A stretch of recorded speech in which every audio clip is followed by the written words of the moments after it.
Broadcasting live from the Business RadioX studios in Atlanta, Georgia, it's time for Atlanta Business Radio. Brought to you by OnPay, Atlanta's new standard in payroll. Now, here's your host. Lee Cantor here, another episode of Atlanta Business Radio, and this is going to be a good one.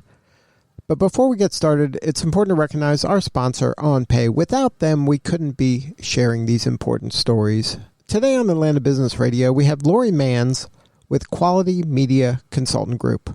Welcome, Lori. Thank you. Happy to be here. Well, I'm excited to learn what you're up to. Share a little bit about your practice. How you serving folks?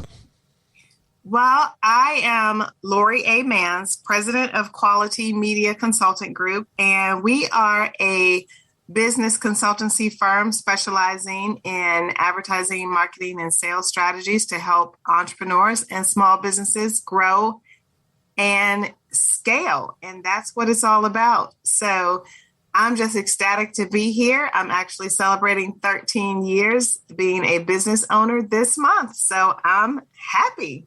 Well, congratulations on 13 years. Can you share a little bit about your backstory? How'd you get involved in this line of work?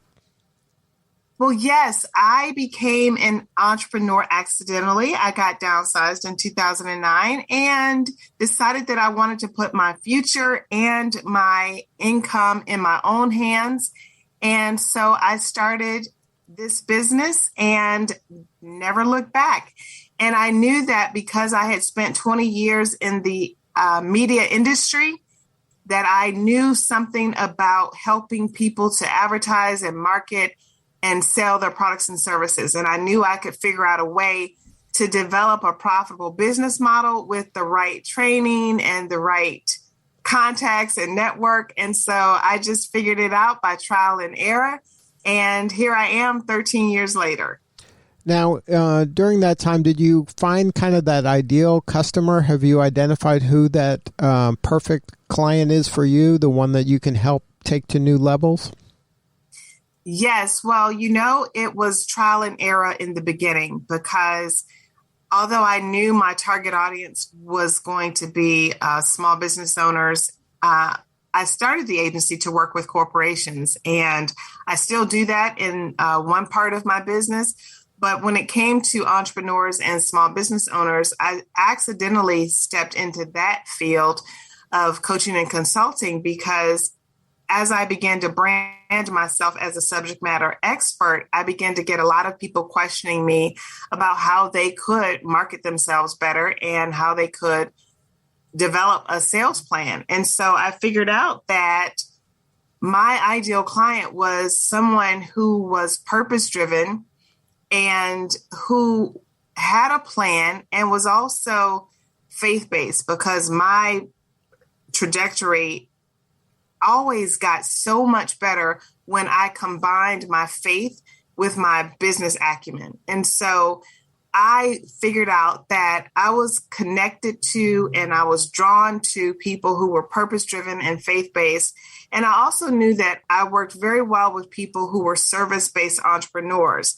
Not that I couldn't work with people who had product-based businesses, but because I was a service-based entrepreneur, I knew that I could connect with them a lot better, because when you're selling an intangible, you really have to be clear on who you are, what you bring to the table, and what your strengths and weaknesses are, as well as how can you add value. And so I am really good at helping people to come up with how to market themselves and how to tap into their, intrinsic gifts, skills, and talents to become marketable and become known as subject matter experts. And so those are the people who are most designed to work with me and who I am called to serve.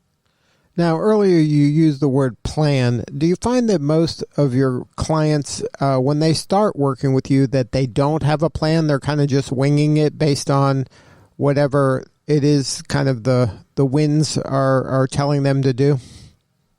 Yeah, I find that a lot of people have a loose definition of a plan, whether they call it a business plan or just a plan for how they're going to grow.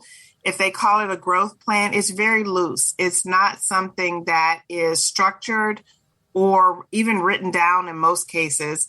Some people just kind of have, a willy-nilly idea as to how they want to grow their business.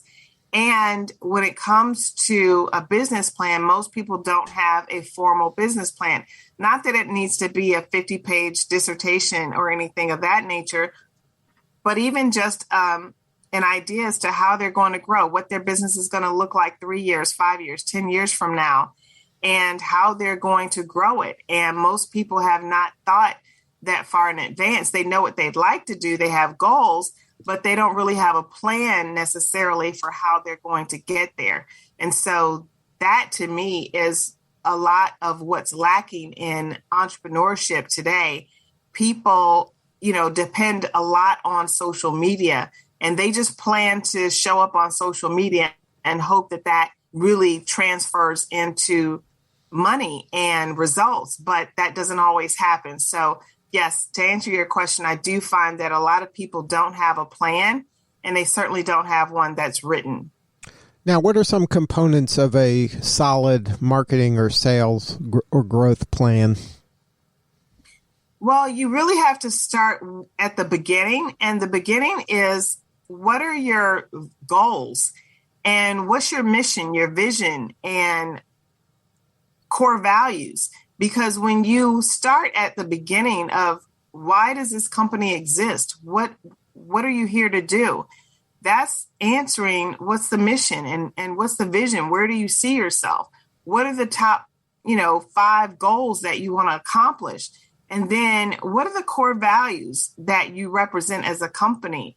And then what is the pitch? What is it that you're going to be telling people that you're going to do for them? And of course, it's the brand. What is the brand about? And what's that brand promise about?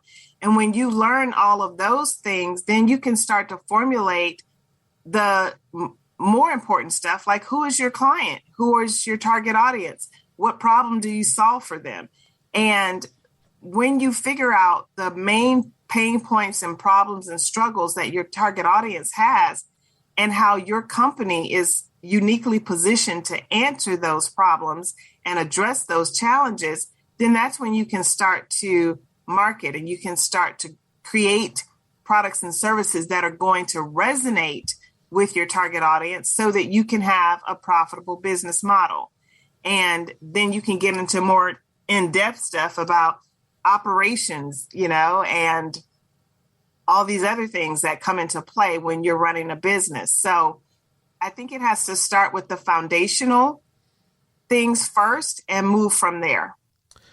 Now, as you mentioned, there's a lot of folks out there that move maybe too early into all of the social media channels and all of the ways to communicate before they really have a true north of what they're trying to accomplish and get this foundational stuff right.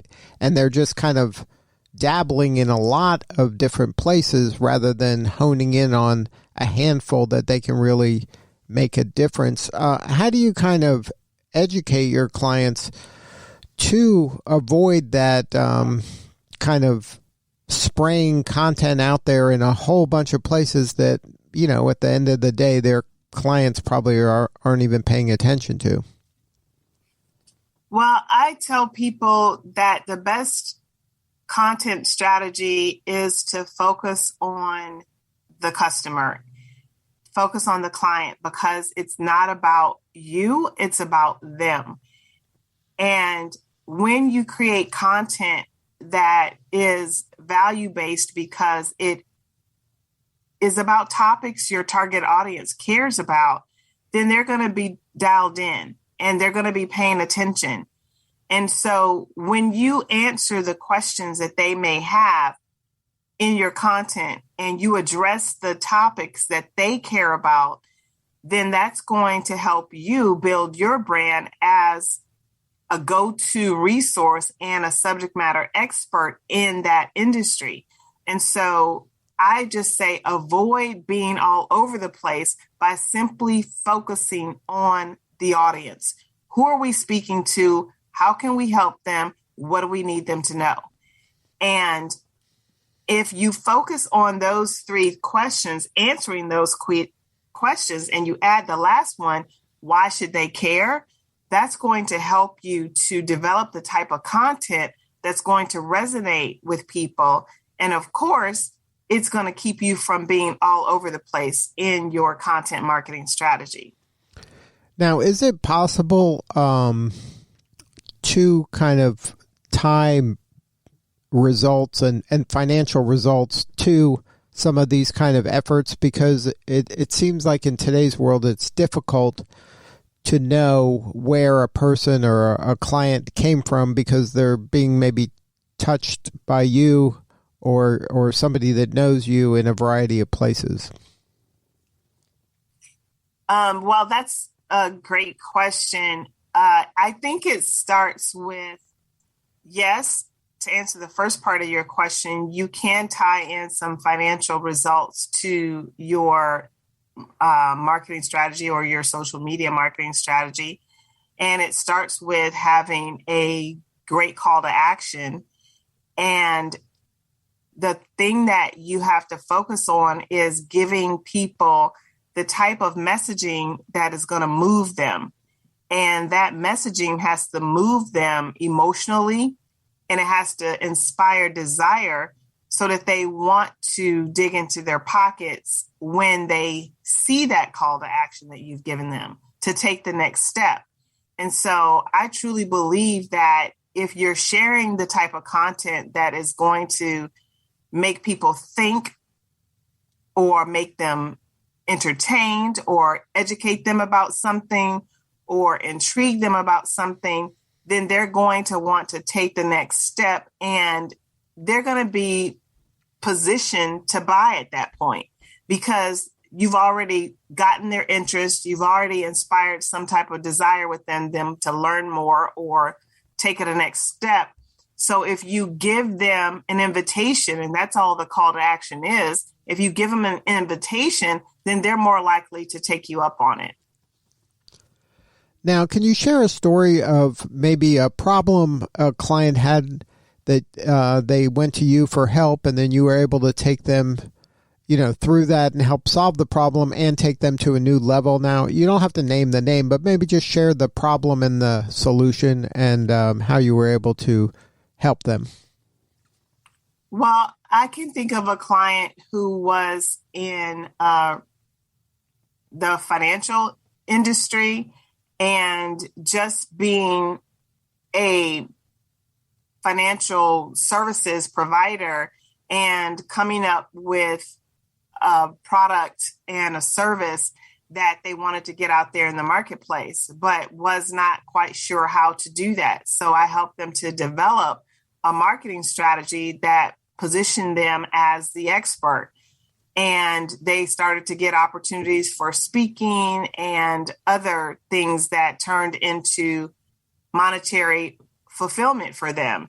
I can also think of a real estate investor that was trying to get into coaching and consulting. And I helped them come up with a marketing strategy to put their program out there in a bigger way and start to create the type of content that was going to resonate with the folks who would be interested in taking a course on real estate investing and development. And their numbers just, started to pick up and eventually blaze so many trails that they have expanded since working with me. So it's all about the marketing strategy that you use.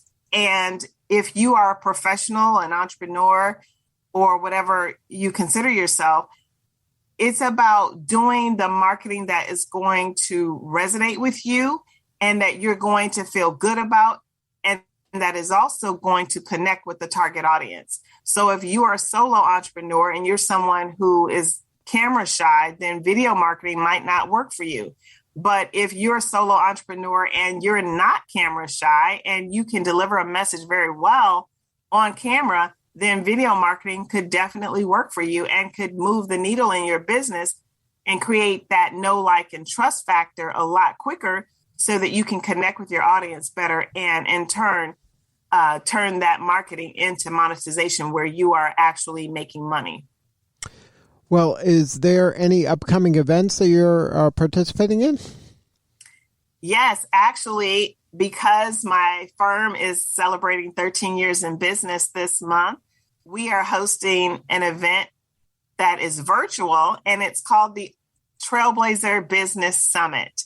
And it's an online event where we invite entrepreneurs to come and learn and grow together. And the theme for this year is connect, innovate, and dominate. And we truly believe that in 2022, we are still learning how to connect with each other better and in more engaged ways online because of being on the tail end of this pandemic. We're also learning that it's so critical to innovate and create new products and services all the time and stay on the cusp of just creating new things. And also it's important to dominate in your industry so that you can be seen as the go-to resource, the go-to expert, and the number one choice and obliterate your competition. So we're all about connecting, innovating, and dominating our spaces and places where we show up as entrepreneurs and small business owners. And so we have several speakers talking about everything from social media strategies that are going to take you to that next level, meaning 6 figures or 7 figures, because I have some people in my network who have used social media only to build their businesses. And then we're going to be talking about topics like blockchain and cryptocurrency and smart budgeting and investing and book publishing and marketing and so much more. And it's such a great event because there's a diversity in speakers and diversity in the topics. So we're excited about it. It's going to be happening Saturday, April the 23rd at 10 a.m. And I'm excited to share it. And who is the ideal person to participate or attend this summit? I would say entrepreneurs and small business owners who are looking for strategies, tips, and tools to level up in their businesses. And of course, level up means different things to different people. But when I say level up, I mean expand your brand awareness and increase your revenue and increase and grow your network. So if that sounds like you, this is the place for you to be because you're going to do all of those things. You're going to expand your network. You're going to learn strategies to increase your sales. And you're also going to make connections with purpose-driven entrepreneurs who are trying to get to that next level and who have already attained a certain level of success that most entrepreneurs only dream about. So if somebody wants to learn more about the summit and or get on your calendar to learn more about your practice, is there a website? Absolutely. It is www.qualitymediaconsultants.com. Again, that's qualitymediaconsultants.com. Well, Lori, thank you so much for sharing your story. You're doing important work and we appreciate you. Thank you so much, Lee. It's always great to talk to you, and I appreciate the opportunity. All right, this is Lee Cantor. We'll see you all next time on Atlanta Business Radio.